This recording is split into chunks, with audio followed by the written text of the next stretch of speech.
आज का ये वीडियो एक ऐसे सोल्जर पे होने वाला है जो चट्टान से भी भिड़ने की ताकत रखता था। मौत को भी इस सोल्जर के सामने झुकना पड़ता है, इतना निडर कि लोहे की गोलियां भी उसके फौलादी शरीर को नहीं चीर पाई। मैं बात कर रहा हूँ रॉय बेनोवाइट की। ये हमारा मेन कैरेक्टर है। इस पूरे वीडियो में घुसबम्स होने वाले हैं, तो एंड तक बने रहना। 5 अगस्त 1935 में जन्मे रॉय बेनोविडा का जन्म एक गरीब परिवार में हुआ था। रॉय ने 7 साल की उम्र में ही अपने पेरेंट्स को एक हादसे में खो दिया था। इस वजह से रॉय की परवरिश उनके चाचा चाची द्वारा की गई। 15 साल की उम्र तक आते आते रॉय ने अपनी पढ़ाई छोड़ दी क्योंकि उनका परिवार आर्थिक मंदी से जूझ रहा था, इसलिए उन्हें अपना पेट पालने के लिए चुकंदर और कॉटन की खेती करनी पड़ती थी। हाई स्कूल छोड़ने के बाद में रॉय ने 18 साल की उम्र में अपनी जिंदगी में कुछ बड़ा करने का सोचा, इसलिए रॉय ने अपना घर बार छोड़ दिया और चला गया आर्मी की ट्रेनिंग करने के लिए। आर्मी में भर्ती होने के बाद में रॉय की परफॉर्मेंस बाकी सोल्जरों के मुकाबले अच्छी होने के कारण उसे 82 एयरबोर्न डिवीजन में भेजा गया। 1965 में वियतनामी वॉर में रॉय को एक स्पेशल ऑफिसर बनाकर जंगल में मिशन के लिए भेज दिया, लेकिन जंगल में पहुंचते ही रॉय का पैर एक लैंडमाइन पे पड़ जाता है, जिसकी वजह से रॉय काफी जख्मी हो जाता है। रेस्क्यू टीम मौके पर पहुंचती है और रॉय को वियतनाम से अमेरिका के एक हॉस्पिटल में ले जाती है। हॉस्पिटल में 2 दिनों तक उसका इलाज चलता है और रॉय को डॉक्टर एक बेहद ही दुखद बात बताते हैं।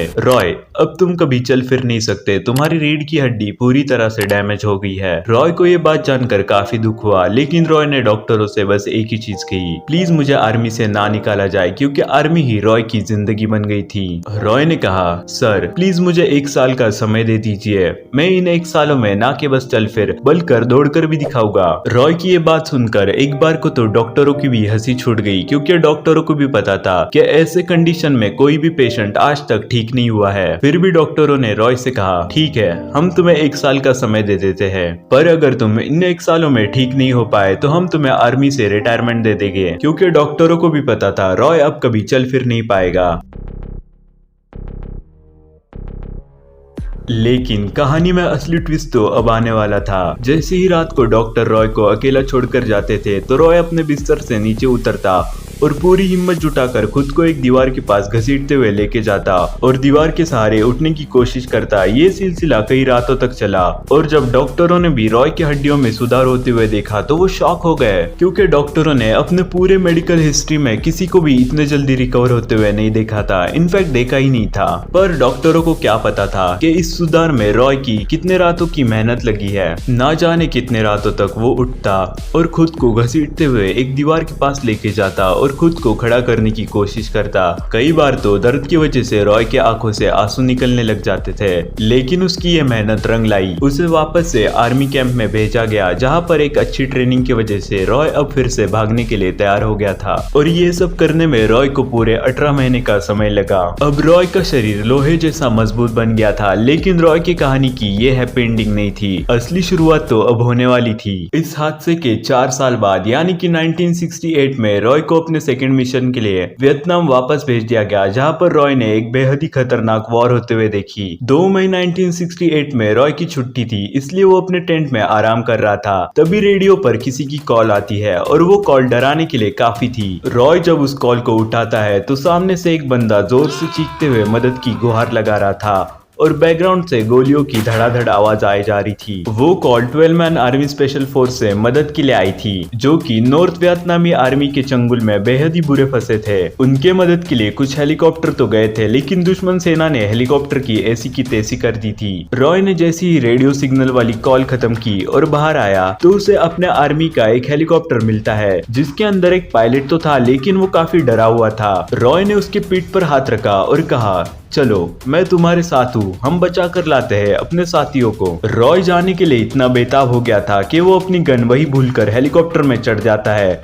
उसके पास बस एक चक्कू और मॉर्फिन्स के कुछ इंजेक्शन ही थे। पायलट ने हेलीकॉप्टर को निकाला और तेजी से दुश्मनों की ओर बढ़ने लगा। हेलीकॉप्टर में बस 2 ही लोग मौजूद थे, एक पायलट और हमारा जेम्स बॉन्ड यानी कि रॉय। जैसे जैसे वो दुश्मनों के पास पहुंचने लगे वैसे वैसे गोलियों की आवाज तेज होने लगी। फिर कुछ ही देर बाद वो गोलियां हेलीकॉप्टर की ओर मुड़ने लगी। गई। पायलट गोलियों से बचने की पूरी कोशिश कर रहा था, बार बार हेलीकॉप्टर को इधर से उधर मुड़ा रहा था। जैसे ही पायलट जंगल के बीचों बीच पहुंचता है तो उसे वहां से धुआं उठते हुए दिखाई देता है, जो कि एक सिग्नल था 12 मैन आर्मी की तरफ से। रॉय ने पायलट से कहा, जितना नीचे ले जा सकते हो ले जाओ, फिर मैं छलांग लगा दूंगा, टाइम बहुत कम है। ये सुन अब पायलट भी हैरान। रॉय ने कूदने से पहले कहा, मैं अकेला ही काफी हूँ। और रॉय बिना पैराशूट के नीचे कूद गया, वो भी बिना किसी हथियार के। कूदने की वजह से रॉय को थोड़ी बहुत चोटें आई, लेकिन वो जल्दी उठा और भागने लगा अपने साथियों की तरफ। लेकिन रॉय अकेला नहीं भाग रहा था, उसके पीछे दुश्मन भी भाग रहे थे। एक बार को तो दुश्मनों की भी फटके 4 हो गई थी कि ये साला अमेरिकन सोल्जर अकेला ही कूद गया, वो भी बिना किसी हथियार के।